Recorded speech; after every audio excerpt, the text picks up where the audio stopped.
نحمده ونصلي على رسوله الكريم اما بعد فاعوذ بالله من الشيطان الرجيم بسم الله الرحمن الرحيم رب اشرح لي صدري ويسر لي امري واحلل عقدة من لساني يفقهوا قولي.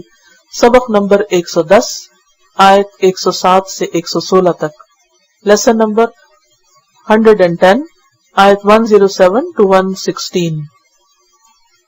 والذین، اور وہ لوگ، اتخذوا، جنہوں نے بنا لی، مسجدن، ایک مسجد، درارن، ضرر پہنچانے کے لیے، نقصان دینے والی، وکفرن، اور کفر کا ذریعہ، کفر کو فروغ دینے کے لیے، تفریقن، اور تفرقہ ڈالنے کے لیے، بین المؤمنین، مومنوں کے درمیان، وارصادن، اور گھات لگا کر بیٹھنے کے لیے، لمن حارب اللہ ورسولہ، واسطے اس شخص کے جس نے جنگ کی اللہ اور اس کے رسول سے، من قبل، اس سے پہلے، وَلَيَحْلِفُنَّ، اور البتہ وہ ضرور قسمیں کھائیں گے، ان اردنا الا الحسنى، نہیں ارادہ کیا ہم نے مگر بھلائی کا، نیکی کا، واللہ یشہد، اور اللہ گواہی دیتا ہے، انہم لکاذبون، بے شک وہ البتہ جھوٹے ہیں.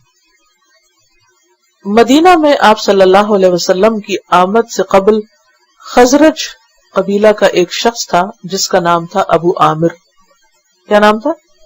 ابو عامر. وہ ابو عامر الراہب کے نام سے پہچانا جاتا تھا. یہ شخص تھا تو عرب، لیکن دور جاہلیت میں عیسائی ہو گیا، جیسے ورقہ بن نوفل عیسائی ہو گئے تھے. بہت عبادت گزار تھا، بظاہر بہت نیک. تو اس کی نیکی کی وجہ سے خزرج میں خصوصی طور پر اس کا مقام بہت بلند تھا. لوگ لک فارورڈ کرتے تھے، اس کی طرف دیکھتے تھے، اس کی بڑی قدردانی تھی. جیسے کسی بھی معاشرے کے اندر نیک لوگوں کی ایک خاص اہمیت ہوتی ہے. آپ صلی اللہ علیہ وسلم جب مدینہ تشریف لائے تو سب لوگ آپ کے ارد گرد اکٹھا ہو گئے. انہوں نے عبداللہ بن ابی کو چھوڑ دیا، اس کو بھول گئے، ابو عامر راہب کو اور دیگر سب کو جو بھی بڑے تھے اس وقت کے، اس جگہ کے. اب ایسے میں وہ تمام لوگ جنہوں نے اس بات کو اپنی شان کے خلاف سمجھا، وہ حسد کا شکار ہو گئے کہ آج تک تو ہماری اتنی ویلیو تھی، ہماری بات مانی جاتی تھی، سب لوگ ہمارے گرد اکٹھے تھے، اور اب یہ سب ہمیں چھوڑ کر محمد صلی اللہ علیہ وسلم کے پیچھے چلے گئے. تو کچھ لوگوں سے یہ بات ہضم نہ ہوئی، جن میں عبداللہ بن ابی، جس کے سر پر تاج رکھا جانے والا تھا آپ کی آمد سے پہلے، یعنی مدینہ کا بادشاہ اس کو بنایا جا رہا تھا. اسی طرح ابو عامر الراہب، جو کہ بہت دینی رہنما اور پیشوا تھا اور اس کی بڑی عزت تھی اور لوگ اس کے آس پاس رہتے. اسی طرح یہودی علماء، اہل کتاب کے علماء. لیکن افسوس کہ ان لوگوں نے آپ کی قدر کرنے کی بجائے، آپ پر ایمان لانے کی بجائے آپ سے دشمنی اختیار کر لی، اور صریح صاف علامتیں دیکھنے کے باوجود آپ کی مخالفت کی اور آپ کا انکار کیا. اور کچھ لوگ تو چھپے وار کر رہے تھے. عبداللہ بن ابی نے تو اسلام کا لبادہ اوڑھ لیا اور اندر ہی اندر جڑیں کاٹنے لگا. یہودی علماء جو تھے وہ بھی بعض اوقات آپ کے سامنے آپ کی مرضی کی بات اور پیچھے کچھ اور کہتے، اور کسی نہ کسی طرح آپ کے خلاف بات کرتے رہتے. اور خصوصی طور پر ان کے پاس چونکہ یہ علم تھا کہ آپ سچے نبی ہیں اور انہیں آپ کے حق میں گواہی دینا تھی، انہوں نے اس سے بھی انکار کر دیا. تو اس طرح ان سب نے مل کر اسلام کے کاز کو بہت بڑا نقصان دیا. ابو عامر اور راہب جو تھا، اس نے چوری چھپے نہیں بلکہ کھلا نبی صلی اللہ علیہ وسلم کی دشمنی کا اظہار کر دیا، اور ہر موقع پر آپ کو ستانے کے طریقے ایجاد کیے.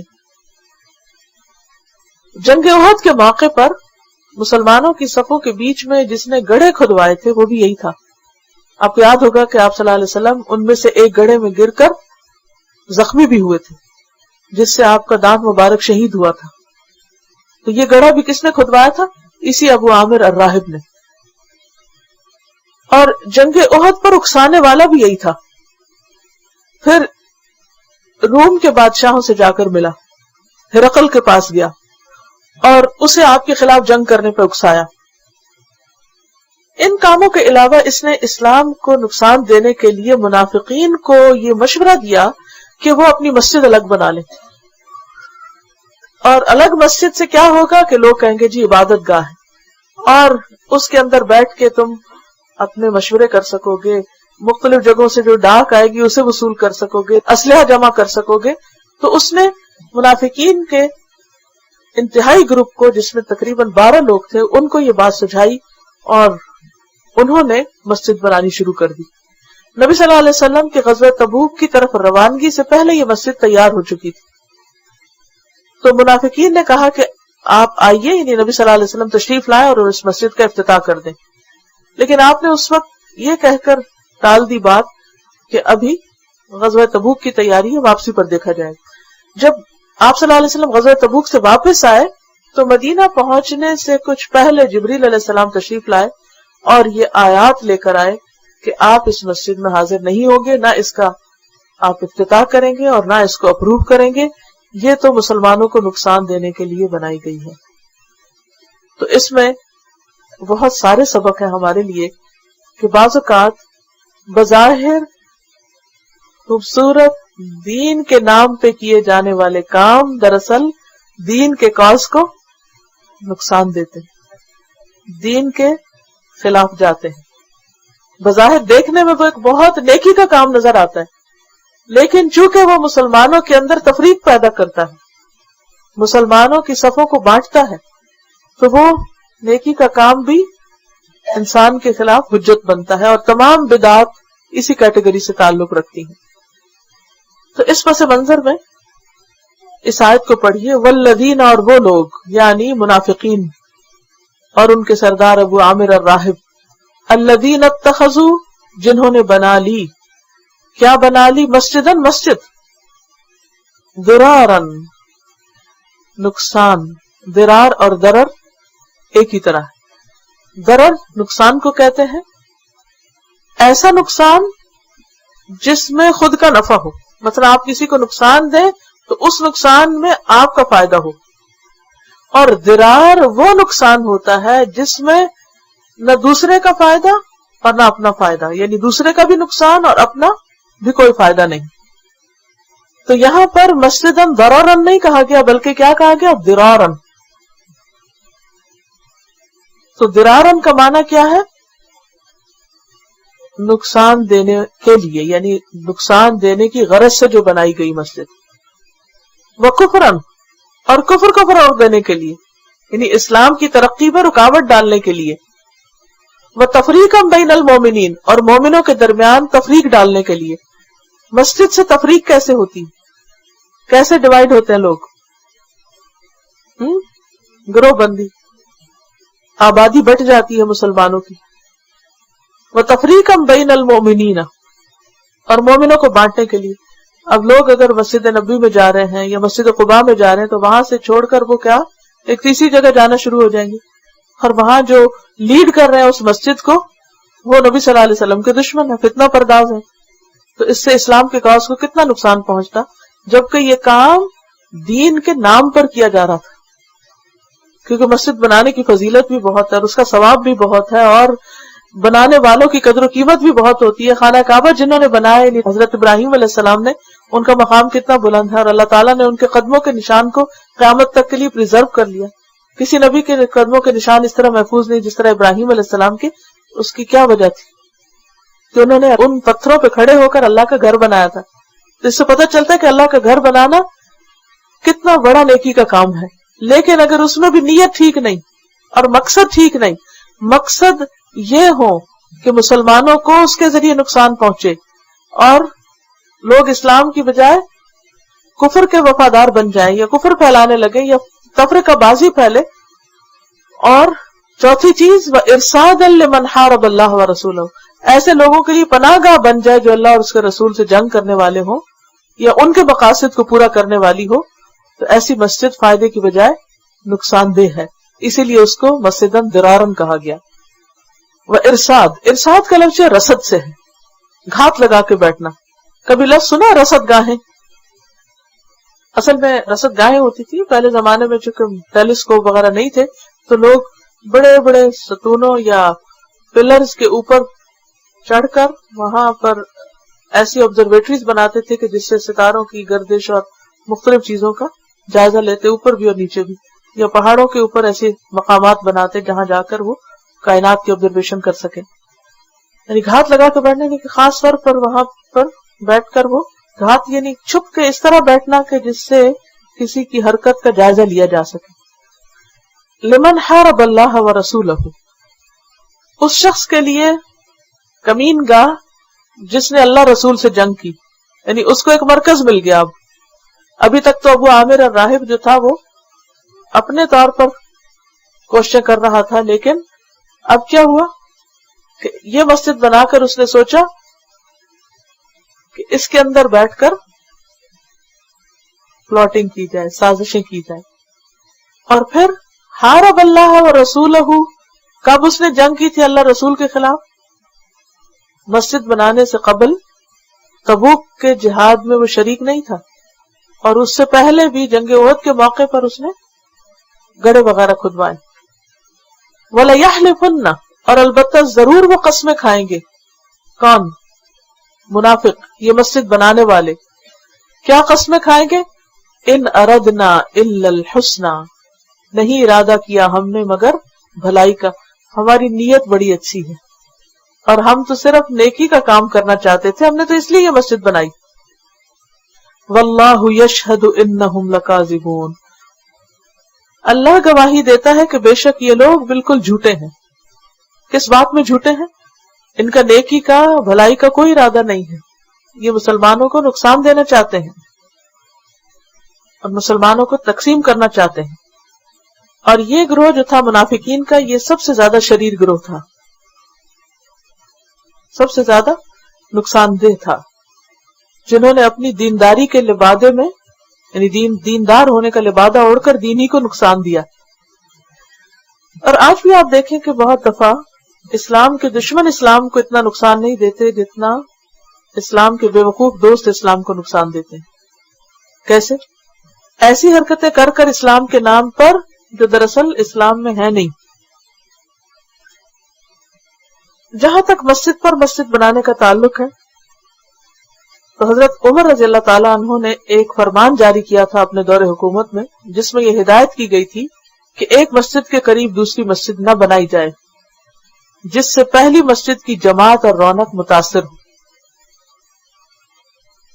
اگر مسجد بلا ضرورت بنائی گئی ہو، ریا اور نمود کے لیے، دکھاوے کے لیے، یا ضد اور اناد کی وجہ سے کہ گروپنگ ہو گئی، اب ایک گروپ نے اپنی مسجد بنا لی دوسرے نے الگ بنا لی، تو ایسی مسجد میں نماز نہ پڑھیں تو بہتر ہے. اس میں پڑھیں جس کے بنانے کے پیچھے مقصد اور غرض اچھی ہو. فرمایا لا تقم فیہ ابدا، اس میں کبھی بھی کھڑے نہ ہو، قیام نہ کریں. نبی صلی اللہ علیہ وسلم کو کہا جا رہا ہے کہ آپ اس مسجد کا افتتاح نہ کیجیے. کیوں؟ لمسجد اسس علی التقوی، البتہ ایک مسجد جس کی بنیاد رکھی گئی تقوی پر، اشارہ ہے مسجد قباء کی طرف. من اول یوم، پہلے دن سے، کیونکہ پہلے مسجد قباء بنی تھی نا، سوموار سے جمعے تک آپ نے اس میں نماز ادا کی تھی. احق کو زیادہ حقدار ہے، یعنی مسجد قباء زیادہ حقدار ہے، ان تقوم فیہ، کہ تم اس میں قیام کرو. اس مسجد کی بجائے مسجد قباء میں نماز ادا کرنا زیادہ بہتر ہے، کیونکہ یہ اسی علاقے میں بنائی گئی تھی. اصل میں حدیث میں آتا ہے کہ صلاۃ فی مسجد قباء کا عمرہ، مسجد قباء میں نماز کا ثواب عمرے کے برابر ہے. نبی صلی اللہ علیہ وسلم مسجد قباء کی زیارت کے لیے سوار اور پیادہ پا تشریف لایا کرتے، لہذا جو شخص مدینہ جائے وہ مسجد قباء ضرور جائے. رسول اللہ صلی اللہ علیہ وسلم جب بنی عمر بن عوف میں تشریف آوری کے وقت اس مسجد کو آپ نے تعمیر فرمایا تو جبریل امین نے قبلے کی سمت کا تعین فرمایا. یعنی اس مسجد کا قبلہ کس نے بتایا؟ حضرت جبریل علیہ السلام نے. حکم دیا جا رہا ہے کہ لا تقم فیہ ابدا، مسجد زرار میں کبھی بھی نہیں کھڑے ہوں، کبھی بھی قیام نہ کریں، انہیں نماز نہ پڑھیں.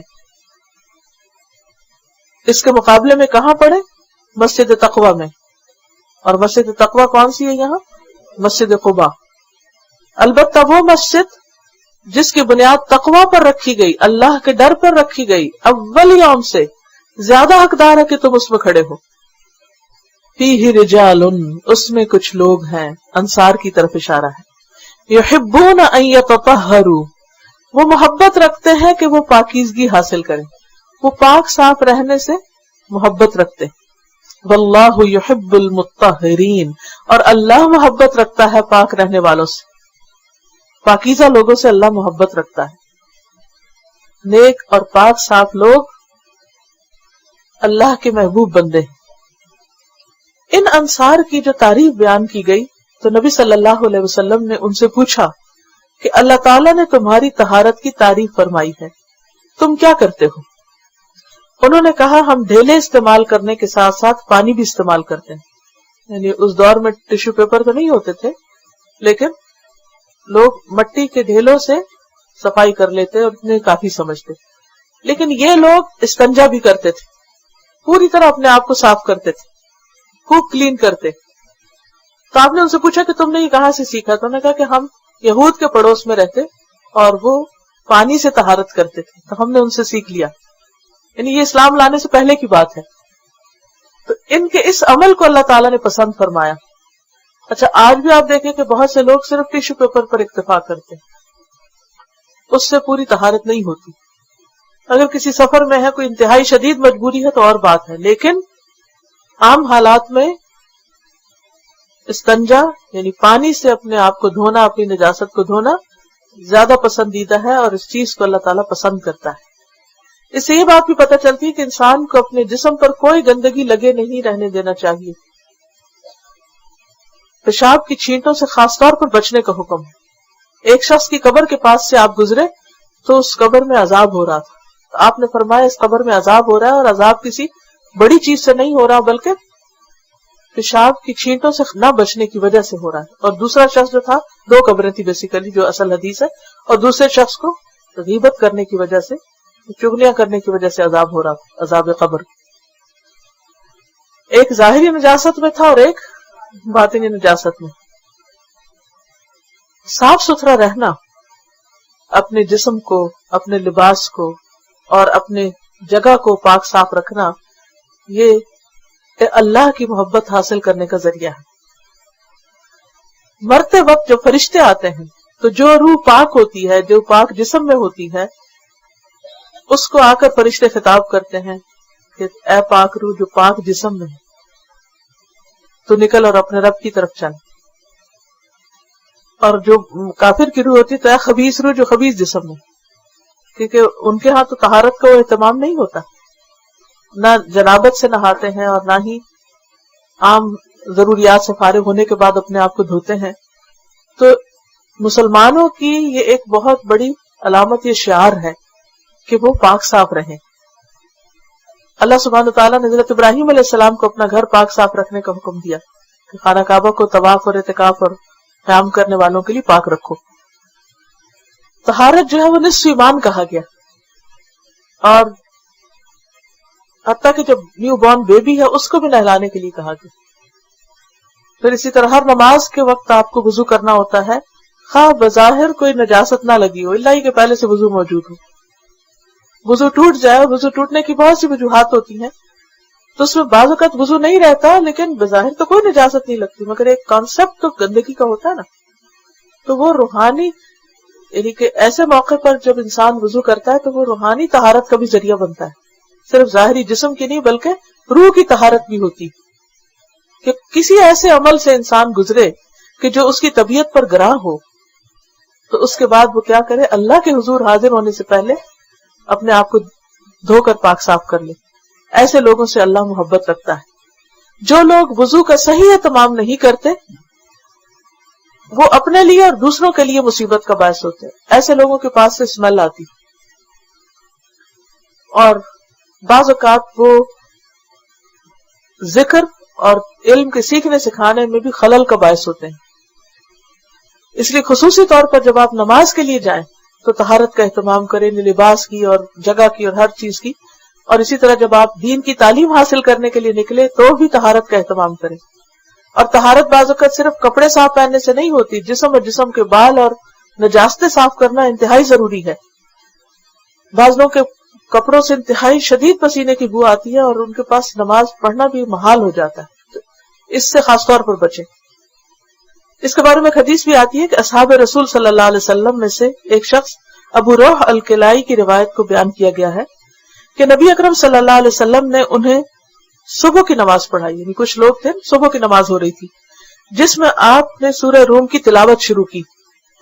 آپ اس میں بھولنے لگے، سورت پڑھ نہیں پا رہے تھے، بیچ میں اٹک جاتے. جب آپ نماز سے فارغ ہوئے تو آپ نے فرمایا بے شک ہمیں قرآن پڑھنے میں التباس ہو جاتا ہے، یعنی وہ فلو نہیں رہتا، اور یہ اس لیے کہ ہمارے ساتھ کچھ لوگ ایسے نماز پڑھتے ہیں جو اچھی طرح وضو نہیں کرتے. ان کے وضو میں احتیاط نہ کرنے کی وجہ سے ہمیں قرآن بھولتا ہے. لہٰذا جو ہمارے ساتھ نماز پڑھنے کے لیے آئے اسے چاہیے کہ وہ اچھی طرح وضو کرے. اور اچھی طرح وضو کرنے کا مطلب یہ ہے کہ کوئی حصہ بھی خشک نہ رہے، بازو وغیرہ خوب مل کر دھوئیں، چہرہ بھی، پاؤں کی ایڑیاں بھی، چونکہ بعض اوقات کارپیٹ پہ چلنے سے ڈرائی ہو جاتی ہیں، تو جب آپ دھوتے ہیں تو پوری طرح گیلی نہیں ہوتی. ایک مرتبہ آپ صلی اللہ علیہ وسلم نے دیکھا کہ لوگ وضو کر رہے ہیں لیکن ایڑیاں پوری طرح صحیح طرح نہیں دھو رہے، تو آپ صلی اللہ علیہ وسلم نے حضرت ابو ہریرہ سے کہا کہ بلند آواز سے اعلان کرو ویل للعقاب من النار، ایسی خشک ایڑیوں کے لیے آگ سے ہلاکت ہے. اور باقی وضو کیا ہوا بھی ہو، صرف ایڑیاں خشک ہو تو بھی وضو نہیں ہوتا، اور وضو نہ ہو تو نماز نہیں ہوتی. تو آپ دیکھیے کہ کس طرح طہارت انسان کو اللہ کے قریب کرتی ہے، اور طہارت میں کوتاہی عبادت میں خلل کا سبب بنتی. ہو سکتا ہے بعض اوقات آپ نماز بھول جاتے ہو، تو پتہ نہیں 2 رکعتیں پڑھی یا 3 پڑھی. جب ایسا بھی بھولنے لگے تو ضرور سوچیں کہ کہیں میں نے طہارت میں کوتاہی تو نہیں کی. اپنے آپ سے پوچھے کتنے دن ہوئے اپنے بال صاف کیے، انڈر آرم، انڈر پٹس جو بال ہیں کتنے دن ہو گئے، کیونکہ حدیث میں واضح طور پر آتا ہے کہ 40 سے اوپر دن نہیں جانے چاہیے، کیونکہ ان بالوں سے اسمیل آنے لگتی ہے، پسینہ جمع ہوتا رہتا ہے اور گندگی وہاں اکٹھی ہوتی رہتی ہے، اور وہ اپنی نہیں سب کی اذیت کا سبب بنتی. اور ایسا شخص جب نماز بھی پڑھتا ہے تو نماز میں یکسوئی اور خشوع نہیں ہوتا. تو بے حد ضروری ہے کہ انسان اپنا لباس، اپنا جسم اور اپنے جگہ اور ماحول کو پاک صاف رکھے.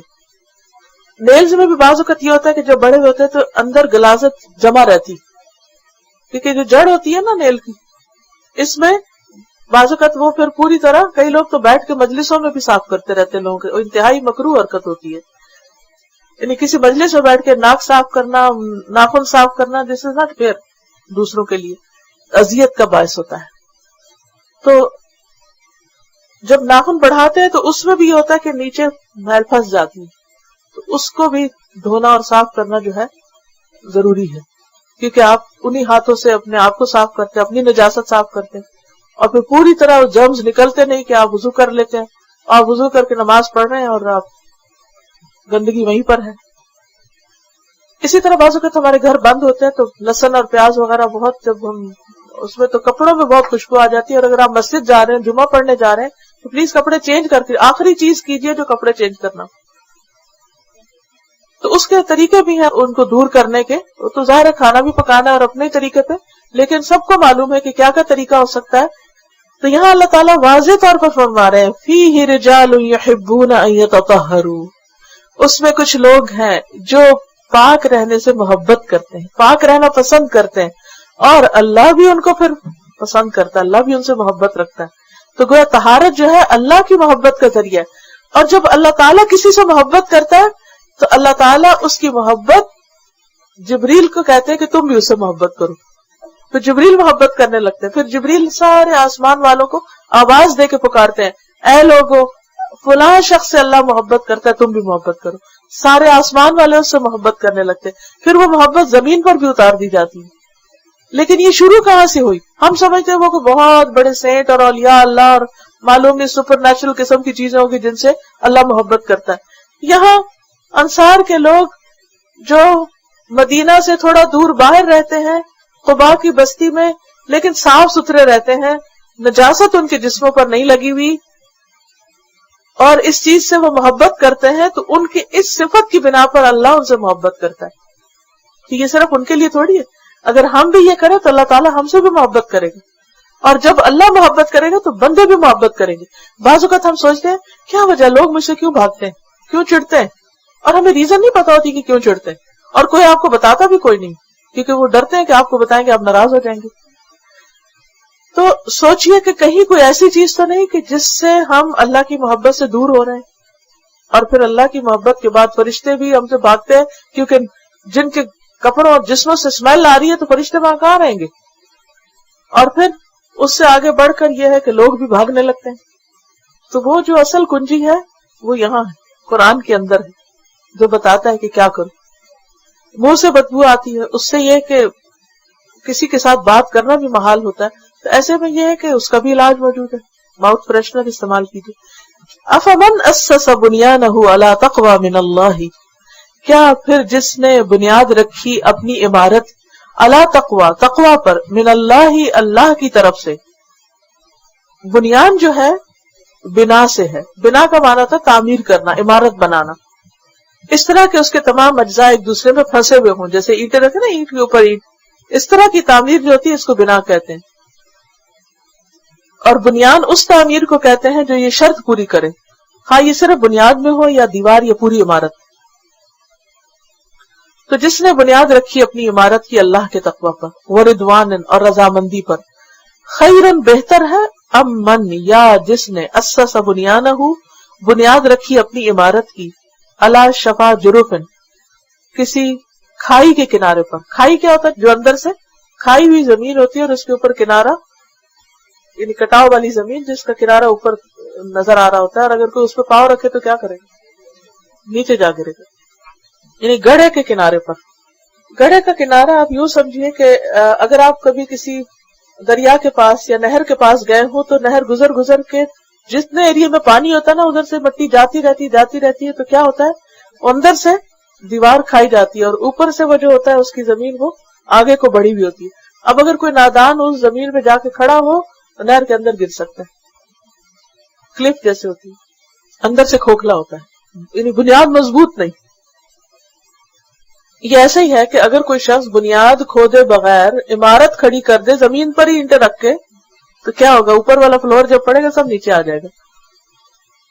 امن اسس بنیانہ علی شفا جرف، جرف جو ہے یہ جرفت ان کی جمع، ہارن، ہارا یہور ہورن سے، عمارت کا منہدم ہونا، ٹوٹ جانا، گرنے والی، گرنے کے قریب. یعنی گرنے والی کھائی کے کنارے پر اگر کوئی عمارت بنائے تو کیا ہو؟ بیس لیس. فانہار بہ فی نار جہنم، پھر لے گرے اس کو نار جہنم میں.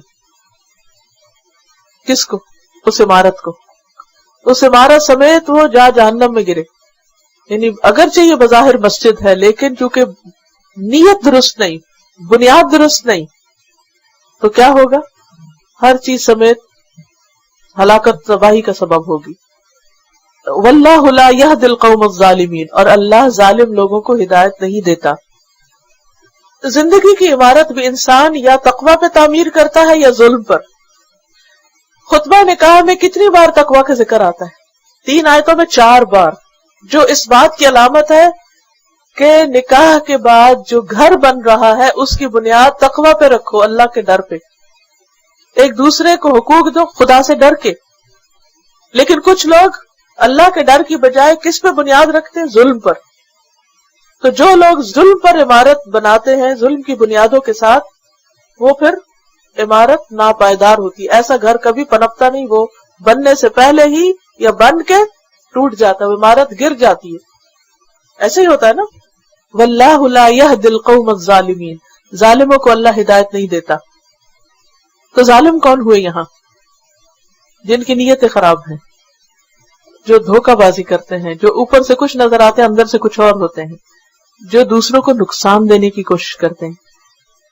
مثلا گھریلو زندگی میں اگر شوہر بیوی کو اور بیوی شوہر کو دھوکہ دے رہی اور زیادتی کر رہے ہیں ایک دوسرے کے ساتھ، تو ایسے لوگ کبھی بھی پھر سیدھے رستے پہ نہیں چل سکتے. یعنی عام طور پر رشتے کے وقت ہی کیا دیکھا جاتا ہے کہ کس کے اندر کتنا خدا کا خوف ہے، خدا کی محبت ہے. یہ دیکھتے کہ کتنا مال ہے. آپ کو کیا دلچسپی کسی کے مال سے، سوائے اس کے کہ آپ اس میں سے کچھ ہتھیانا چاہتے ہیں؟ لا یزال بنیانہم الذی بنوا ریبۃ فی قلوبہم، ہمیشہ رہے گی ان کی عمارت جس کو انہوں نے بنایا شک کا باعث ان کے دلوں میں، یعنی مرتے دم تک یہ عمارت ان کے دلوں میں بے چینی کا ذریعہ رہے گی کیونکہ غلط کام کیا. جیسے بچڑے کے پجاریوں کے دلوں میں بچڑے کی محبت رچ بس گئی تھی اور پھر وہ مرتے دم تک رہی، اسی طرح یہ کام جو انہوں نے کیا اس کی تکلیف اور قلق بھی ان کے دل میں مرتے دم تک رہے گا، یعنی شک اور نفاق. الا ان تقطع قلوبہم، مگر یہ کہ ان کے دل کٹ جائیں یعنی مر جائیں، تقطع یعنی ٹکڑے ٹکڑے ہو جائیں. واللہ علیم حکیم، اور اللہ علم والا ہے، حکمت والا ہے. یعنی جس عمارت پر انہوں نے اتنی امیدیں وابستہ کی کہ ہمیں ایک مرکز مل رہا ہے اور ہم یہاں مسلمانوں کے خلاف اسلحہ اکٹھا کریں گے اور سازشیں کریں گے، تو کیا ہوا؟ آپ صلی اللہ علیہ وسلم نے حکم دیا اور اس عمارت کو ڈھا دیا گیا.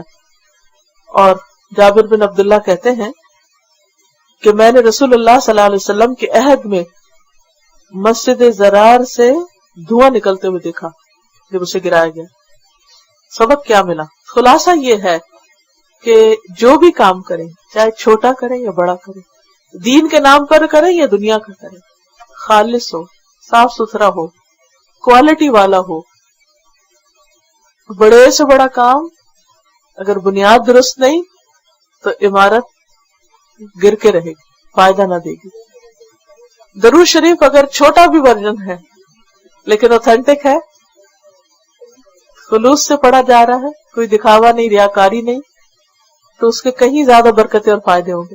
اور بڑی سے بڑی مجلس بھی دھوم دھڑکے کی آپ جما لیں، سارے شہر کو اکٹھا کر لیں، بڑی سے بڑی دعوت اور محفل لگائیں، لیکن نیت صاف نہیں تو فائدہ نہیں. ان اللہ اشترا، بے شک اللہ نے خرید لی، من المؤمنین، مومنوں سے، انفسہم، ان کی جانیں، ان کے نفس، واموالہم، اور ان کے مال. کیوں؟ بأن، بوجہ اس کے کہ بے شک، لہم، ان کے لیے، الجنت، جنت ہے، یعنی جنت کے بدلے. یقاتلون، وہ لڑتے ہیں، جنگ کرتے ہیں، فی سبیل اللہ، اللہ کے راستے میں. فیقتلون، تو قتل کرتے ہیں، ویقتلون، اور قتل کیے جاتے ہیں. وعدن علیہ، وعدہ ہے اس کے ذمہ، حقاً سچا، فی التورات، تورات میں، والانجیل، اور انجیل میں، والقرآن، اور قرآن میں. ومن اوفا، اور کون زیادہ وفا کرنے والا ہے، بعہدہ، اپنے عہد کا، من اللہ، اللہ سے بڑھ کر. فاستبشروا، پس خوش ہو جاؤ، ببیعکم، اپنی تجارت پر، الذی بایعتم بہ، وہ جو تم نے اس کے ساتھ تجارت کی، اس کے ساتھ سودا کیا. وذالک ھو الفوز العظیم، اور یہ ہے وہ دراصل بڑی کامیابی. ان اللہ اشتری من المؤمنین انفسہم واموالہم، بے شک اللہ نے مومنوں سے ان کی جانیں اور مال خرید لیے،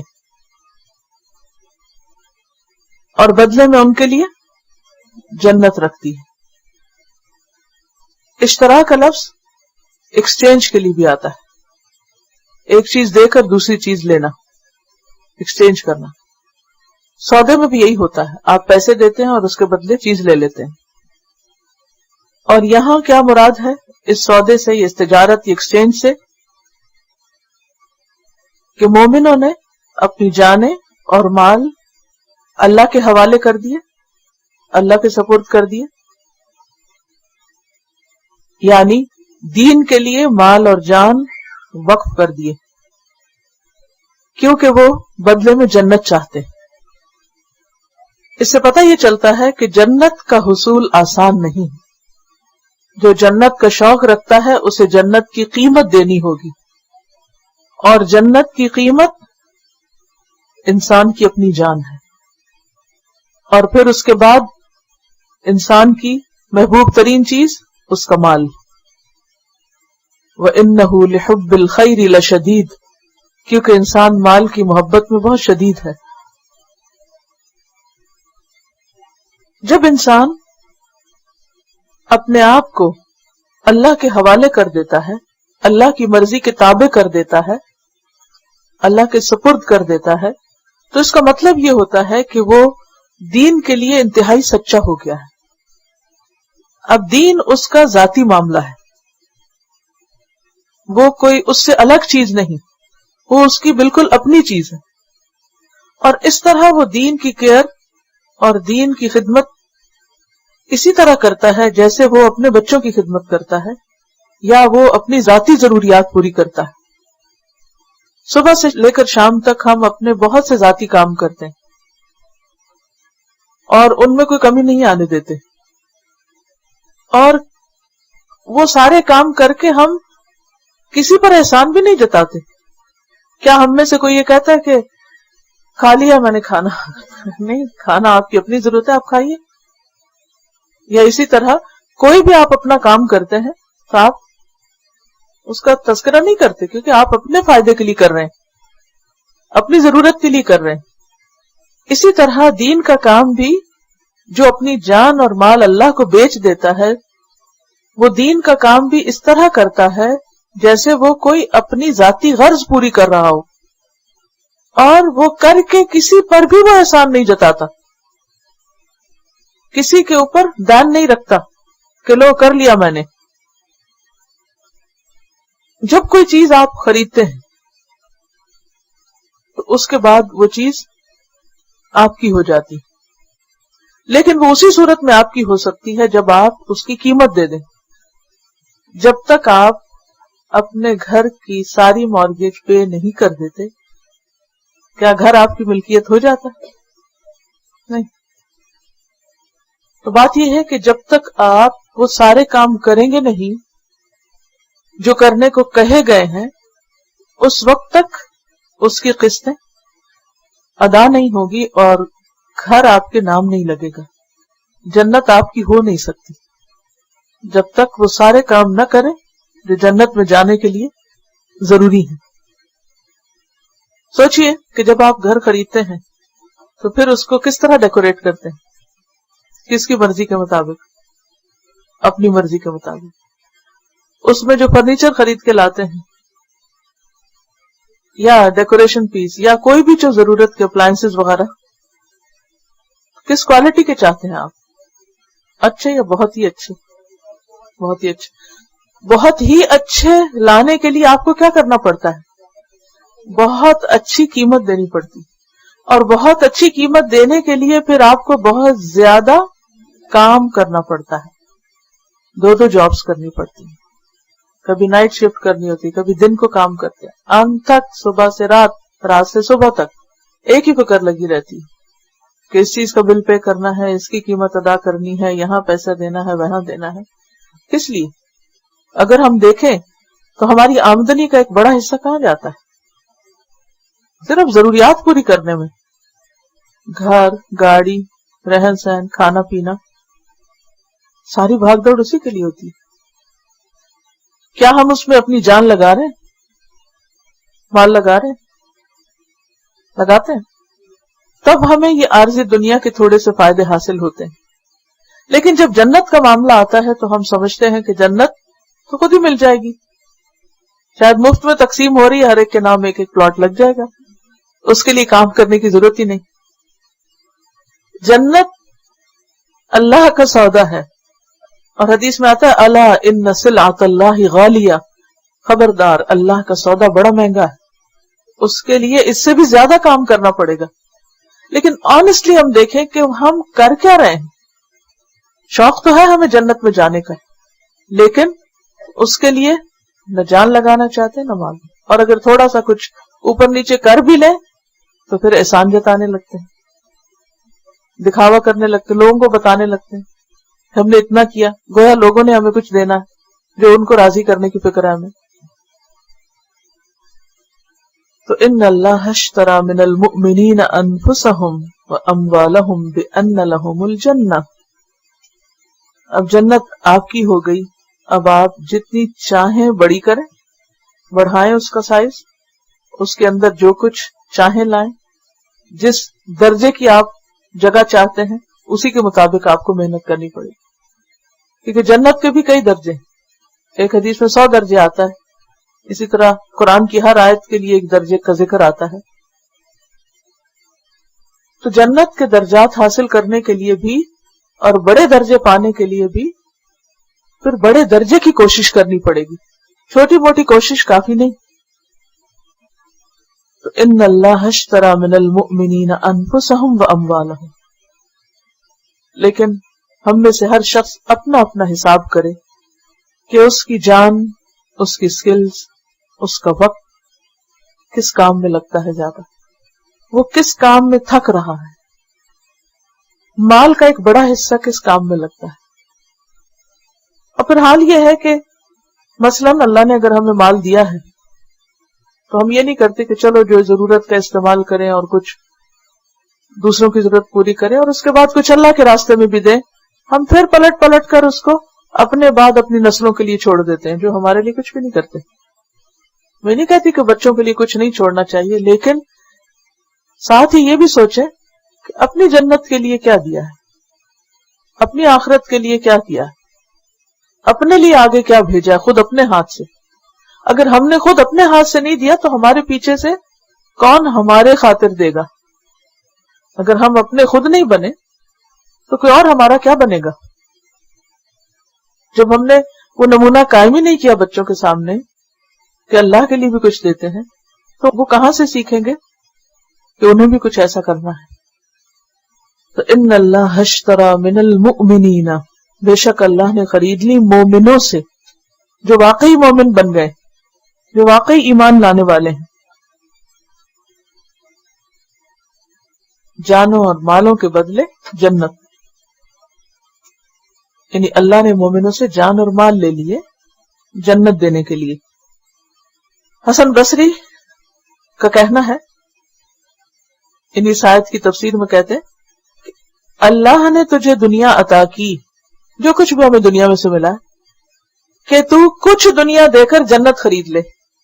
ساری نہیں مانگی، کچھ دنیا دے کر جنت خرید لے. لیلۃ العقبہ میں انصار کی بیعت جو ہوئی تھی نبی صلی اللہ علیہ وسلم کے ساتھ، اس بیعت میں جو شرائط تھی یا جو اس میں آپ صلی اللہ علیہ وسلم کی طرف سے جو وعدہ کیا گیا تھا وہ کیا تھا کہ جنت کے حصول کے لیے وہ یہ بیعت کر رہے ہیں نبی صلی اللہ علیہ وسلم کو مدینہ لانے کے لیے، اور پھر اس سے 1 انچ بھی پیچھے نہیں ہٹے. تو انہوں نے واقعی اپنے جان اور مال اور کاروبار اور ہر چیز اللہ کے راستے میں لگا دیے آپ کا ساتھ دینے میں، کچھ بھی بچا کے نہیں رکھا.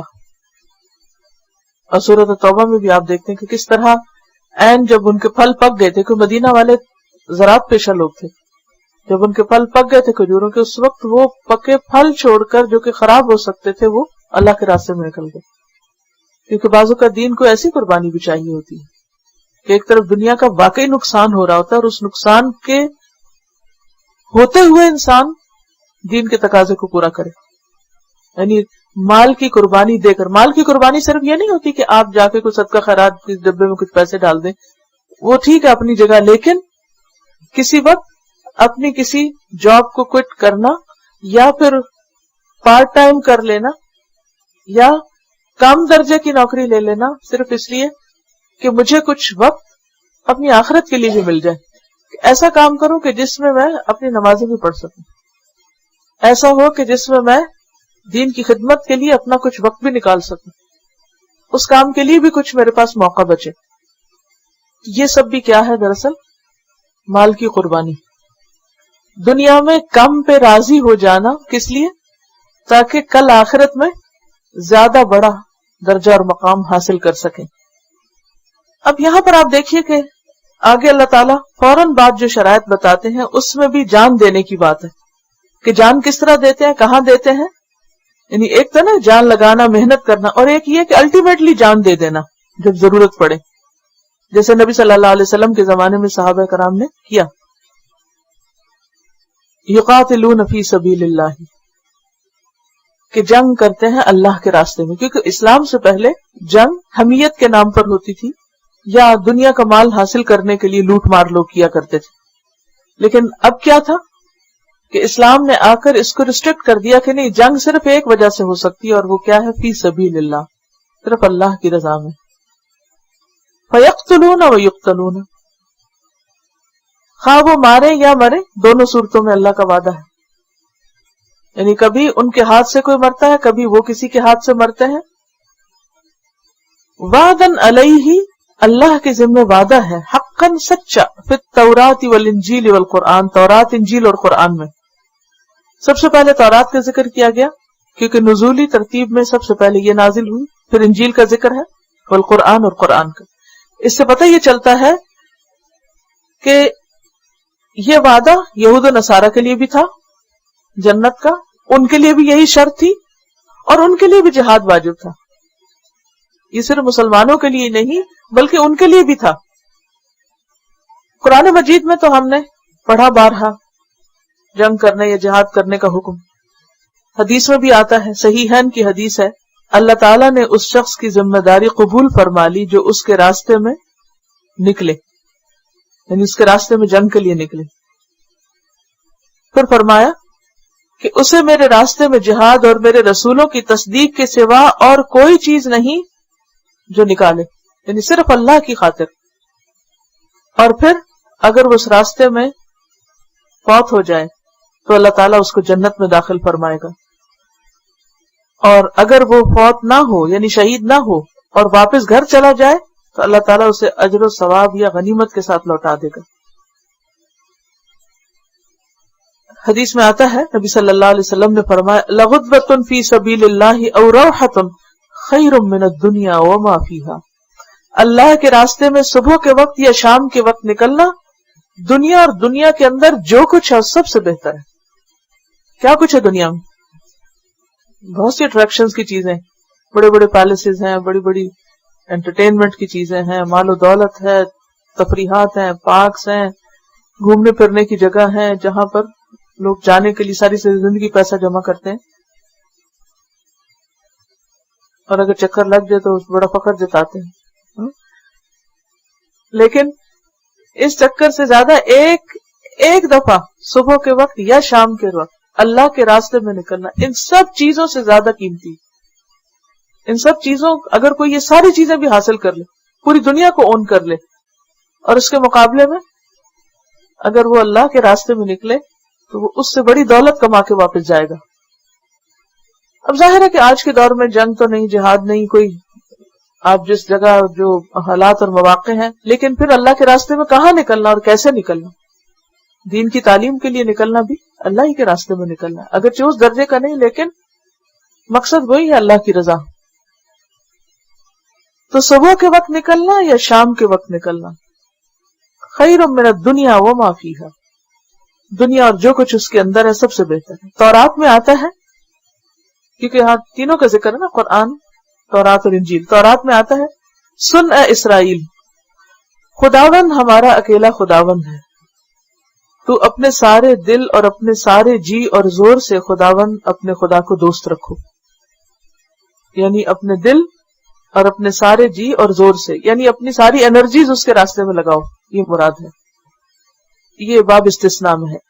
انجیل میں ہے، متی کی انجیل میں، جس کسی نے، یعنی کوئی بھی شخص جس نے گھروں یا بھائیوں یا بہنوں یا باپ یا ماں یا بچوں یا کھیتوں کو، ایک ایک چیز کا ذکر ہے، کس کس کو؟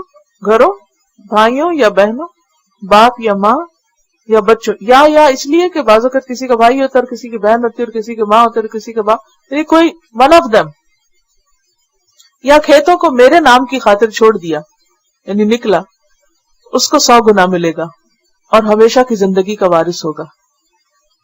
انہی تعلیمات کی وجہ سے آپ دیکھیں کہ کرسچنز کے اندر بے شمار لوگ ہیں جو اپنے گھر بار چھوڑ کر اپنے مشنز پر نکلے ہوئے ہوتے ہیں. کئی سال وہ اپنے دین کی تبلیغ میں مختلف علاقوں میں گھوم پھر رہے ہوتے ہیں، ہر طرح کے خطرات سے دوچار ہوتے ہیں، لیکن انہیں کوئی فکر نہیں ہوتی کیونکہ انہیں یقین ہے ان وعدوں پر، مگر ہمیں شاید یقین نہیں. اس لیے تھوڑی دیر بھی گھر سے نکلتے ہیں تو پھر احسان جتانے لگتے ہیں، یا جہاں جاتے ہیں ان پر احسان جتاتے ہیں یا پھر گھر والوں پہ جتاتے ہیں، اور یہ نہیں سوچتے کہ یہ سارا احسان ہمارا اپنی ہی جان پر، کیونکہ ہم نے جنت کا سودا کیا، ہمیں جنت چاہیے، اور لوگوں پہ احسان رکھیں گے بھی تو ملے گا کیا؟ ہاتھ کیا آئے گا؟ تو یہ وعدہ سچا ہے. اب آپ دیکھیے کہ جب آپ کبھی کسی بات کو پروو کرنے کے لیے ریفرنس دیتے ہیں نا تو بعض اوقات آپ کو صرف ایک ریفرنس ملتا ہے، لیکن اگر ایک سے زیادہ 2 اور 3 ریفرنس مل جائیں کسی چیز کو تو وہ بات کیا ہوتی ہے؟ پکی ہو جاتی ہے. اس میں کوئی شک ہے ہی نہیں. یعنی قرآن میں بھی ہے، تورات میں بھی ہے، انجیل میں بھی ہے، بالکل پکی بات ہے کہ جو ایسا کرے گا اس کے لیے اللہ کا یہ وعدہ ہے کہ اس کو ضرور جنت میں داخل کرے گا، اور اللہ سے بڑھ کے اپنے وعدے کو کوئی پورا نہیں کرنے والا. پھر آپ دیکھیں کہ جب آپ کسی جگہ کوئی سودا کرتے ہیں، کوئی مکان کا، گھر کا، آپ نے گھر خریدا ہوگا یا بیچا ہوگا تو سارے پروسیس پتہ ہے نا آپ کو، کس کس چیز کی چیکنگ ہوتی ہے؟ کون کون آتے ہیں دیکھنے کے لیے؟ انسپیکٹرز آتے ہیں، انجینئرز آتے ہیں، الیکٹریسٹی چیک ہوتی ہے، پھر سارا اسٹرکچر چیک ہوتا ہے، پھر کئی چیزیں دیکھی جاتی ہیں نا. اور سب سے پہلے تو بات یہ ہے کہ جو بائر اور سیلر ہے دونوں کی رضامندی چاہیے ہوتی ہے. یہ نہیں کہ خریدنے والا خریدنا چاہے اور دینے والا کہ میں نے دینا ہی نہیں. جی ہاں جی. پھر قیمت طے ہوتی ہے، پھر دونوں اچھی طرح چھان پھٹک کر کے دیکھتے ہیں کہ جو چیز خریدی جا رہی ہے وہ ورتھ بھی ہے یا نہیں. تو جب اللہ خریدے گا انسانوں کو تو چھان پٹک کے دیکھے گا نہیں کہ یہ اس قابل بھی ہے یا نہیں خریدے جانے کے، کہ اتنی بڑی چیز ان کو مل رہی ہے، اس ورتھ ہے یا نہیں. وہ خوب جان پٹک کے دیکھے گا اور وہ ٹیسٹ کرے گا بار بار. اسی لیے اللہ تعالیٰ فرماتے ہیں احسب الناس ان يتركوا ان يقولوا آمنا وهم لا يفتنون. کیا لوگ سمجھتے ہیں کہ وہ اتنا کہنے پہ چھوڑ دیے جائیں گے کہ وہ ایمان لے آئے اور وہ آزمائے نہ جائیں گے؟ وَلَقَدْ فَتَنَّ الَّذِينَ مِن قَبْلِهِمْ. ہم نے ان سے پہلے لوگوں کو بھی آزمایا. تو اللہ ہمیں اور ہر دور کے لوگوں کو آزمائے گا. پھر آپ دیکھیں کہ یہ بھی سودے میں یہ بھی لکھا جاتا ہے کہ کون سی پارٹی کب قیمت ادا کرے گی، کتنے عرصے میں، کتنی قسطوں میں، اور قیمت کہاں دی جائے گی، کس شکل میں دی جائے گی، کیش ہوگا، کائن ہوگا، چیک ہوگا. یہ ساری چیزیں بھی اتنی ڈیٹیل میں طے ہوتی ہیں. پھر یہ ہے کہ خریدنے کے بعد جب آپ کوئی چیز بیچ دیتے ہیں تو اس کے بعد جو خریدنے والا ہوتا ہے اسے خرید لیتے، پھر اس چیز پہ آپ کا حق نہیں رہتا. یعنی ہماری جان اور مال پہ پھر ہمارا حق نہیں رہتا. ہمیں اپنی جان سے اور اپنے مال سے وہی کام لینے ہیں جو اللہ کو پسند ہے، پھر اپنی مرضی نہیں ہے. کیونکہ بہت سے احکامات دین کے ایسے ہیں نا کہ جو ہم کہتے ہیں اچھا یہ کیوں کریں، وہ کیوں کریں، اس کی کیا لاجک ہے، اس کی کیا لاجک ہے. کوئی لاجک نہیں ہے. لاجک بہت ہے، لیکن اگر نہیں بھی پتا تو کم از کم کیا ہے جو کہا جا رہا ہے وہ کر لو. تو بس حکم ہے اللہ کا، کرنا ہوگا. اور اگر کوئی اس کانٹریکٹ کے خلاف جاتا ہے تو پھر کیا ہوتا ہے؟ پھر بھی وہ سودا طے ہو جاتا ہے. اگر کوئی ایک فریق بھی اس کی خلاف ورزی کرے کسی کلاس کی، سودا کینسل. اگر آپ وقت پہ پیسے نہیں دیتے یا آپ وقت پہ گھر ویکیٹ نہیں کرتے یا اور کوئی بھی بیچ میں رکاوٹ کھڑی کر دیتے ہیں، دونوں فریق میں سے کوئی بھی، سودا کینسل ہو جاتا ہے. اب آپ کہتے ہیں نہیں میں نے اپنی جان اور مال بیچ دیا، اللہ کے حوالے کر دیا، اور اس کے بعد آپ اپنے اوپر بھی تو اپنی مرضی کریں اور مال بھی اپنی مرضی سے خرچ کریں اور اللہ کی مرضی کو پیچھے ڈال دیں، اور پھر آپ کل جا کے کھڑے ہو جائیں کلیم کرنے کے لیے ہماری جنت کہاں ہے. تو دیکھ لیجئے کہ کس سے ڈیل ہے ہماری. انسانوں سے بھی ڈیل کرتے ہوئے بہت سی شرائط طے ہوتی ہے اور ان کو پورا کرنا پڑتا ہے. تو جب اللہ سے ڈیل کرتا ہے انسان تو پھر اس سے بھی زیادہ کانشیس ہونے کی ضرورت ہے. اور یہاں پر اللہ تعالیٰ خاص طور پر فرما رہے ہیں وَمَنْ أَوْفَى بِعَهْدِهِ مِنَ اللَّهِ. اللہ سے بڑھ کے اپنے وعدے کو کون وفا کرے گا؟ تمہیں اللہ کے وعدے پہ اعتبار نہیں؟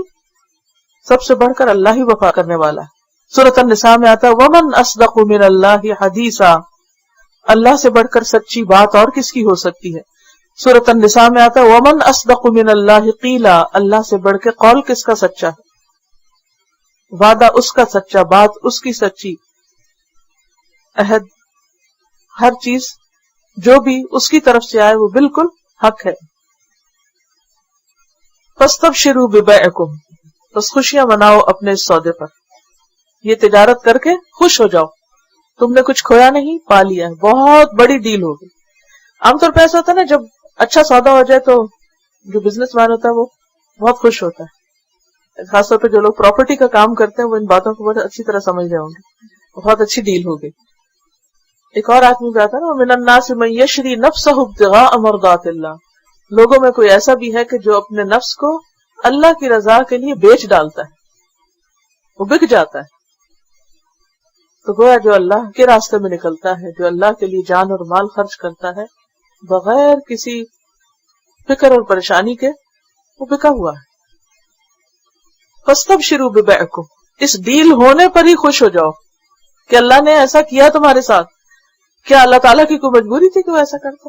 اسے ہمارے سے ڈیل کرنے کی کیا ضرورت؟ اس نے ہماری یہ بیکار جانے لے کے کیا کرنی ہے؟ وہ اسی کی بنائی ہوئی ہیں، ہم ان کو جس طرح رکھ رہے ہیں. ہمارے پاس جو مال ہے، کتنا مال ہے، اس کی حقیقت اور ویلیو کیا ہے؟ اسے کیا کرنا ہے؟ یہ مال جو عرش کا مالک ہے، جو زمین و آسمان کے خزانوں کا مالک ہے، وہ میرے چند سکوں کا محتاج ہے؟ ہرگز بھی نہیں. اسے کیا کرنا ان چیزوں کو؟ کچھ بھی نہیں کرنا. یہ تو صرف ہمیں خوش کرنے کے لیے اس نے ہم سے ڈیل کر لی، کسی کو آنر دینے کے لیے. بعض اوقات ایسا ہوتا ہے نا، کسی کی کوئی بیکار ٹوٹی پھوٹی چیز صرف اس لیے آپ خرید لیتے ہیں کہ چلو اس کو فائدہ پہنچ جائے.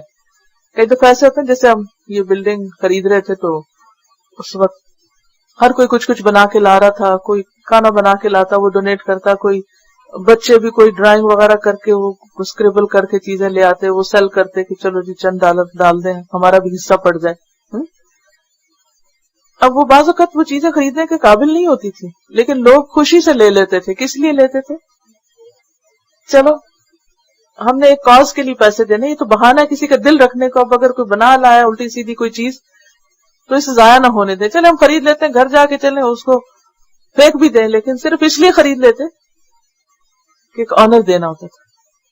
اسی طرح یہ بیکار سی جانیں اور معمولی سا مال و دولت جو اللہ ہی نے ہمیں دیا ہے، اگر وہ اللہ ہم سے لیتا ہے جنت دینے کے لیے، تو یہ دراصل اس کا فائدہ نہیں، ہمارا فائدہ ہے، اور ہمیں آنر دیا جا رہا ہے. ہم سے سودا کر کے ہمیں عزت بخشی جا رہی ہے. فاستبشروا ببیعکم، اللہ کے ساتھ سودا ہونے پہ خوش ہو جاؤ. مت سوچو کہ اوہ میری جان گئی اور مال گیا. نہیں، الذی بایعتم بہ، یہ تو تم نے اس کے ساتھ سودا کیا ہے. وذالک ھو الفوز العظیم، اور یہ سودا وہی دراصل بہت بڑی کامیابی ہے، لہٰذا اس پہ خوش ہو جاؤ. پھر آپ دیکھیں کہ جان جو ہے نا ہمیں ایک دفعہ ملی ہے، یہ زندگی ایک دفعہ ملی ہے نا. یہ روح جو ہمارے اندر ہے اللہ کے حکم سے جب چاہے نکال لے اور پتہ بھی نہ چلے. انتہائی قیمتی چیز ہے، اس نے ڈالی ہے وہی نکالتا ہے. ہم اس پر کوئی بھی اختیار نہیں رکھتے، نہ ڈالنے پہ رکھتے ہیں نہ نکالنے پہ رکھتے ہیں. وقتی طور پر یہ امانت ہے ہمارے پاس، لیکن ہمارے پاس جتنی بھی چیزیں ہیں ان میں سب سے زیادہ قیمتی چیز ہے یہ جان، سب سے زیادہ قیمتی چیز. دوسری چیزوں میں سے تو مثلا اگر خدا نہ خواستہ کسی کا گھر جل گیا تو وہ نیا گھر خرید لے گا، کوئی بچہ فوت ہو گیا اللہ اور دے دے گا، نہ بھی ہو تو زندگی گزر جاتی. کچھ اور اسی طرح کی چیزیں چلی جاتی ہیں، کوئی بات نہیں. لیکن اگر جان چلی جائے تو پھر کیا رہا باقی؟ کچھ بھی باقی نہیں رہا. لہذا جان ہر چیز سے بڑھ کر قیمتی چیز ہے. اس جان کو کم قیمت پر یا کسی حقیر کام کے لیے بیچنا نہیں چاہیے، یعنی اس کام میں نہیں لگانا چاہیے. اس جان کی، اس زندگی کی قیمت پہچانے، اس کی قدر پہچانے. اپنے وقت کو بیکار چیزوں میں مت گوائیں، چھوٹی چھوٹی لغو اور فضول چیزوں میں ضائع نہ کریں، بلکہ اس سے بہترین کام لیں، اور اسے دنیا کی کسی چیز کے حاصل کرنے کے لیے نہ بیچیں. جنت سے کم کسی چیز پر راضی نہ ہو. عربی کا ایک شعر ہے امام جعفر صادق کا، بہت ہی خوبصورت شعر ہے، ان کا ترجمہ ساتھ ساتھ کروں گی. وہ کہتے ہیں اثامن بالنفس النفیسۃ ربھا ولیس لھا فی الخلق کلھم ثمن. میں اس نفس نفیس کا سودا اس کے رب سے کرتا ہوں، ساری کائنات میں اس کا اور کوئی معاوضہ نہیں ہو سکتا. یعنی پوری کائنات میں اللہ کے سوا اس کی کوئی قیمت دے ہی نہیں سکتا. لہذا میں اس کا سودا اپنے رب سے کرتا ہوں. بہا تشتری الجنات ان انا بعتها بشیء سواها ان ذلکم غبن. یہ اتنی قیمتی چیز ہے کہ اس سے جنت خریدے جا سکتی ہے، اور اگر میں اس سے کم تر پر بیچوں تو بہت بڑا خسارہ ہے. یہ اتنی بڑی چیز ہے کہ اس سے جنت کے باغ خریدے جا سکتے ہیں، اور اگر میں کسی اور چیز کے لیے بیچوں تو ورث نہیں، خسارہ ہی خسارہ ہے. لأن ذهبت نفسی بدنیا اصبتها لقد ذهبت نفسی وقد ذهب الثمن. اگر میں نے اپنی جان دنیا کے حصول میں ضائع کر دی تو میں نے اپنے نفس کو بھی برباد کر دیا اور قیمت بھی ضائع کر دی، تو ہاتھ کچھ بھی نہیں آئے گا. سمجھ آئی ہے شعروں کی کہ نہیں آئی؟ بعض کو شعر سمجھنے مشکل ہوتے ہیں. کیا سمجھ آئی؟ جان انتہائی قیمتی چیز ہے، اسے جنت سے کم کسی چیز کو خریدنے کے لیے مت لگائیں. اس سے صرف دنیا نہ خریدیں، صرف دنیا کے لیے نہ گلائیں، جنت سے کم پر راضی نہ ہوں، کسی اور کے ہاتھ نہ بیچیں سوائے اللہ کے، صرف اللہ ہی کو دیں. جان دی ہوئی اسی کی تھی، حق تو یہ کہ حق ادا نہ ہو. اس نے دی ہے اور پھر دے کے وہ واپس خریدنا چاہتا ہے کہ اچھا واپس دے دو، میں اس کے بدلے تمہیں کچھ اور دیتا ہوں. اب یہ سودا کرنے والے، ان کی کچھ خصوصیات ہیں جو کہ شرائط ہیں. اس ڈیل کی کیا شرائط ہیں؟ کیا کیا ہونا چاہیے تمہارے پاس؟ کیسے ہوتے ہیں یہ ڈیل کرنے والے لوگ؟ دنیا میں جب آپ کوئی سودا کرتے ہیں تو پھر اس کے بعد یعنی کچھ خریدنے کے لیے جب آپ کی نظر لگ جاتی ہے کسی خاص گھر پہ یا کسی خاص گاڑی پہ یا کسی خاص چیز پہ جس کا حصول آپ کی زندگی کا مقصد بن جاتا ہے کہ یہ تو میں زندگی میں لے کر ہی رہوں گا. مثلا کسی کا مقصد ہیرے کی انگوٹھی ہو سکتا ہے، کسی کا مقصد کوئی اور خوبصورت چیز ہو سکتا ہے. اب آپ دیکھیے کہ جب آپ نے کوئی مقصد بنا لیا کہ یہ چیز میں لے کر رہوں گا زندگی میں، تو پھر اس کے بعد آپ کیا کرتے ہیں؟ کوشش کرتے ہیں یا نہیں؟ اور کئی طرح کی کوششیں کرتے ہیں، کئی طرح کی کیلکولیشنز کرتے ہیں. اچھا اتنے $1000 کی انگوٹھی ہے، مجھے اتنے عرصے میں اٹنا کما سکتا ہوں، یہاں سے اتنا حاصل کر سکتا ہوں، یہ چیز بیچ کے اس میں ڈال سکتا ہوں. کبھی بھی کوئی آپ چیز خریدتے ہیں تو اسی طرح کرتے ہیں نا. اچھا وہ فلاں پلاٹ بھی بیچ دیتے ہیں، فلاں بزنس بیچ دیتے ہیں، سارے پیسے ملا کے یہ ایک بڑی چیز لے لیتے ہیں کیونکہ یہ زیادہ بہتر چیز ہے. کنٹینیوس پلاننگ کرتے ہیں. آپ بیٹھ نہیں جاتے کہ ہاں وہ سودا ہو گیا چلو اب آرام کرو، نہیں، جب تک کہ وہ چیز حاصل نہ ہو جائے. جان گھلا دیتے ہیں اس سودے کو کرنے کو، چین سے بیٹھتے نہیں، اٹھتے بیٹھتے ہمارے ذہن میں وہی چیز سوار رہتی ہے ہمارے ذہن پہ، یہ کرنا ہے، یہ کرنا ہے، یہ لینا ہے، یہ لینا ہے. اسی طرح جنت کے چاہنے والے اور خریدار بھی کچھ کام کرتے رہتے ہیں. ان میں سب سے پہلا کام التائبون، گناہوں سے توبہ کرنے والے، توبہ گزار. اور توبہ کی شرائط آپ کو معلوم ہے کہ انسان گناہ کا اعتراف کرتا ہے، اپنی غلطیوں پہ نادم ہوتا ہے، اللہ سے معافی مانگتا ہے، شرمندہ ہوتا ہے، پھر اس داغ کو دھونے کے لیے اچھے کام کرتا ہے. ان الحسنات یذہبن السیئات، اور وہ راستہ چھوڑ دیتا ہے جس پر گناہ کرتا ہے جا کر. تو التائبون العابدون، عبادت کرنے والے. اچھا سب سے پہلے التائبون کہا گیا کیونکہ کچھ بھی مزید کرنے سے پہلے توبہ، صفائی، بلیچ کرو. کوئی پینٹنگ آپ نے بنانی ہو، کوئی چیز کچھ پڑھائی کرنی ہو، کوئی بچھانا ہو، تک فرنیچر ہی گھر لا کے رکھنے لگتے تو سب سے پہلے کیا کرتے ہیں؟ جلدی سے گوگل کر لیں. یہ کہتے ہیں کہ ریہیب سینٹرز میں بھی عام طور پہ سب سے پہلے کیا کراتے ہیں کہ پرابلم کو ایکسپٹ کراتے ہیں، پھر اس کے بعد اس کے دور کرنے کے حل بتاتے ہیں. تو واقعی سب سے پہلے ہمیں جب ہم نے اپنی جان دے دی تو سوچیں گے کہ اچھا یہ کیسی دی ہے، تو بہت گندی ہے، اس کو صفائی ہونی چاہیے. یہ اللہ کو دی ہوئی ہے میں نے، اور اس کے اوپر اتنی گندگی اور اتنے داغ اور ایسے ایسے بوجھ ڈالے گے. التائبون، سب سے پہلے اس کی واشنگ، صفائی، خوب خوب توبہ کرتے. اور توبہ کرنے والے وہ لوگ ہوتے ہیں جو ہمیشہ سمجھتے ہیں کہ I was wrong، میری غلطی، ورنہ تو توبہ کس بات پہ ہوگی۔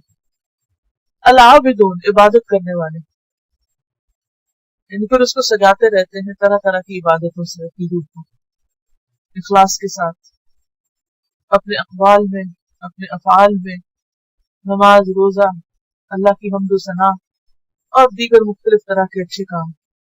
الحامدون، حمد و ثنا کرنے والے، ہم کہتے ہیں کسی کے اچھے اوصاف اور فضائل بیان کرنا، کسی کی تعریف کرنا، بشرطے کہ وہ افعال اختیاری ہوں، اور اگر اضطراری ہو تو اس پر صرف مدح ہوگی۔ فرق کیا ہے اضطراری اور اختیاری کا فرق ہے؟ اضطراری کیا ہے؟ مثلاً آپ کی شکل و صورت، اب یہ آپ نے وہ تو نہیں بنائی، آپ مجبور ہیں اسی کو ایکسپٹ کریں گے نا، کچھ اور تو نہیں کر سکتے۔ اب اگر کوئی تعریف کرتا ہے کہ آپ کی آنکھیں بڑی خوبصورت ہیں، یا آپ کا ناک بڑا خوبصورت ہے، یا آپ بہت اسمارٹ ہیں وغیرہ وغیرہ، تو یہ کیا ہے؟ مدح۔ اس میں آپ کا کوئی اختیار نہیں تھا، یہ آپ کی نہیں، دراصل اللہ کی تعریف ہونی چاہیے جس نے بنایا اس کو، اس میں آپ کا کوئی کمال نہیں ہے۔ لیکن اختیاری کیا ہے؟ مثلاً آپ کا اخلاق اچھا ہے، آپ اسمائلنگ ہیں، آپ سلام کرتے ہیں، آپ کام آتے ہیں، آپ دوسرے کے ساتھ تعاون کرتے ہیں، اور طرح طرح کے جو مکارم اخلاق ہیں، اس پر جو تعریف ہو وہ کیا ہوتی ہے؟ ہم، یعنی جیسے کسی کی سچائی ہے، امانت ہے، الحمدللہ، تو وہ اللہ کی تعریف کرتے ہیں، کیونکہ اللہ تعالی بہت سی صفات کا مالک ہے، اور ہم اللہ ہی کی ہوتی ہے، دراصل مدح غیر کی ہوتی ہے۔ جیسے عام دنیا کے بادشاہوں کی مدح ہوتی ہے، کیونکہ انہیں جو کچھ کیا اللہ ہی نے دیا۔ السائحون، سیاحت کرنے والے، تائبون تائب کی جمع ہے، عابدون عابد کی جمع ہے، حامدون حامد کی جمع ہے، اور سائحون سائح کی جمع ہے۔ سائح، اس کے دو ترجمے کیے گئے، ایک ہے سیاحت کرنے والے اور ایک ہے روزہ رکھنے والے۔ سائحون کا لفظ جو ہے ساح یسیح سے ہے، اس کا معنی ہے، مشہور معنی ہے زمین پہ چلنا پھرنا، سیر و سیاحت۔ سیاح کا لفظ آپ نے پڑھا ہوگا۔ سیاحت جو ہے قدیم زمانے میں، پرانے زمانے میں اہل دین کی ایک اصطلاح تھی، ایک ریلیجس ٹرم تھی۔ اب کیا ہے؟ ٹورزم، گھومنا پھرنا، رحلہ، وہ بھی ایک مقصد کے لیے ہوتا ہے، یہ مسلمانوں کی اصطلاح ہے۔ حدیث کے علم کے لیے خاص طور پر جو ٹریولنگ ہوتی تھی، مسیح بھی اسی سے ہے، کیونکہ مسیح علیہ السلام نے گھوم پھر کر تبلیغ کی ہے، اس لیے ان کو مسیح کہا جاتا ہے۔ تو سیاحت جو ہے یہ ایک مذہبی ٹرم تھی۔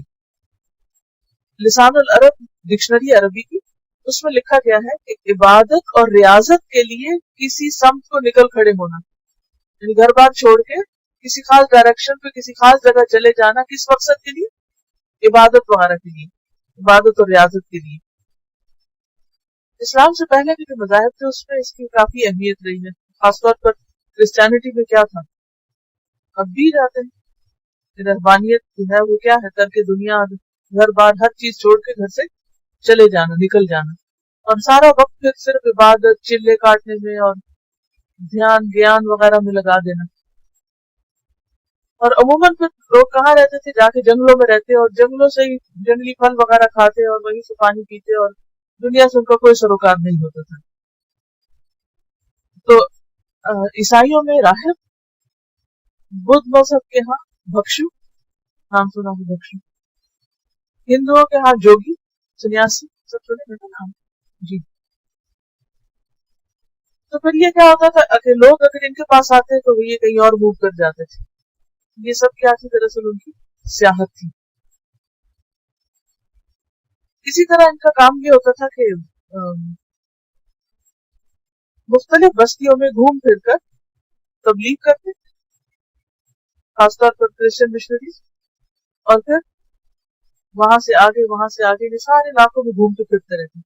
یہ عمل کیا کہلاتا؟ سیاحت۔ اسلام چونکہ دین فطرت ہے، اس لیے اس طرح کی سیاحت پسندیدہ نہیں کہ انسان مکمل طور پہ اپنا گھر بار چھوڑ دے. اس میں کیا کہا گیا کہ کچھ عرصے کے لیے چھوڑے تو گھر آ جائے، پھر چھوڑے پھر آ جائے. جیسے نبی صلی اللہ علیہ وسلم کے زمانے میں ہوا کہ لوگ نکلتے تھے جہاد کے لیے، پھر واپس آتے، جاتے اور آتے، طلب علم کے لیے نکلتے، جاتے اور آتے. مسجد نبی کے آس پاس جو اصحاب صفہ رہتے تھے وہ بھی، ان کا بھی کیا تھا کہ کچھ عرصے کے لیے لوگ اپنے قبائل سے نکل کے آتے، جیسے ہاسٹل ہوتا ہے آج کے زمانے میں، رہتے اور پھر اس کے بعد پھر واپس چلے جاتے. تو کچھ لوگ مدینہ سے باہر جا کے واپس آتے، کچھ لوگ مدینہ سے کے باہر سے آ کر رہتے اور پھر واپس چلے جاتے. آپ صلی اللہ علیہ وسلم نے اپنی امت کی سیاحت جہاد کی بتایا ہے، لیکن اس قسم کی سیاحت جو ہے جس میں مکمل ترک دنیا ہے تو یہ اس کی اجازت نہیں. ایک شخص نے اس کی اجازت مانگی کہ کیا خیال ہے میں اگر سب کچھ چھوڑ چھاڑ کے نکل جاؤں کہیں، آپ نے اجازت نہ دی اور فرمایا سیاحت امتی الجہاد فی سبیل اللہ. لیکن رہبانیت اس کی اجازت نہیں، وہ رہبانیت ابتدعوها، یہ انہوں نے بدعت ایجاد کی ہے.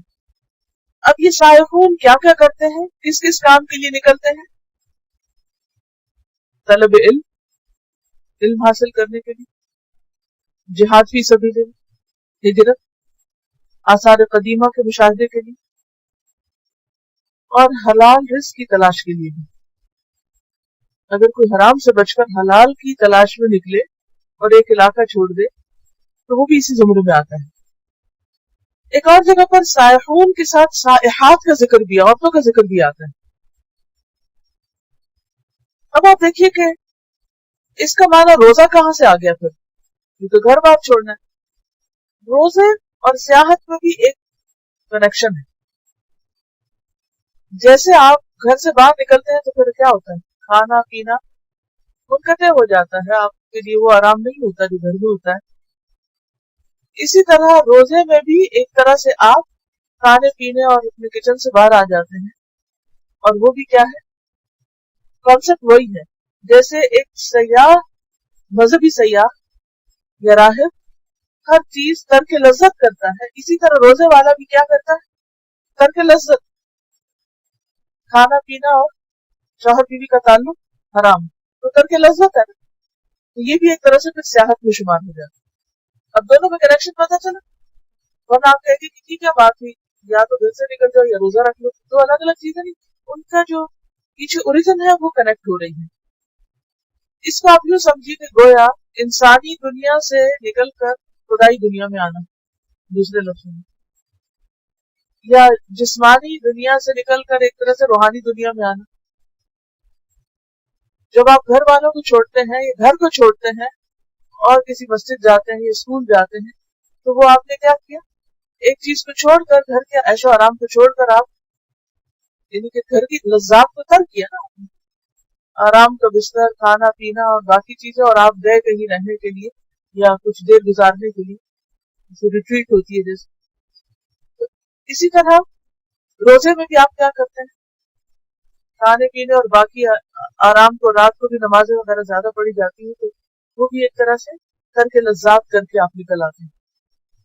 تو جو لوگ اللہ کو اپنی جانیں بیچتے ہیں اور اپنے مال دیتے ہیں وہ کیا کیا کرتے ہیں، ایک طرف تو وہ شرمندہ رہتے ہیں کہ ہم سے گناہ ہو جاتے ہیں، ان کو ندامت ہوتی ہے، غلطیوں کی معافی چاہتے ہیں، اس کے ساتھ ساتھ وہ عبادت گزار ہوتے ہیں. پھر یہ کہ مخصوص عبادت کے بعد، مسجد سے نکلنے کے بعد، نماز سے سلام پھیرنے کے بعد بھی اللہ کی حمد و ثنا کرتے ہیں، ذکر کرتے ہیں.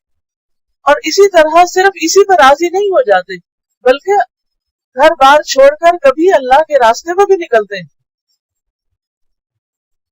اور پھر نکلنے کے بعد کس چیز پہ توجہ کرتے ہیں، اللہ کے رکوع کرتے ہیں، الساجدون سجدے کرتے ہیں. یعنی کسی ایکسٹریم پر اسلام نہیں جانے دیتے. یہ نہیں کہ اگر تم گھر سے باہر نکل آئے ہو یا دین کے کام میں لگ گئے تو اب تم نمازیں بھی اپنی مختصر کر دو اور تمہارے نمازوں میں کوئی خشوع و خضوع نہ رہے. نہیں، رکوع اور سجدوں کے پابند ہوتے ہیں. اس سے آپ اب عبادت کی اہمیت کو سمجھیے، شروع میں بھی عبادت اور سیاحت کے بعد بھی عبادت. العامرون بالمعروف والناہون عن المنکر، نیکی کا حکم دینے والے اور برائیوں سے روکنے والے. یہ ہے سودا کرنے والوں کی خصوصیات.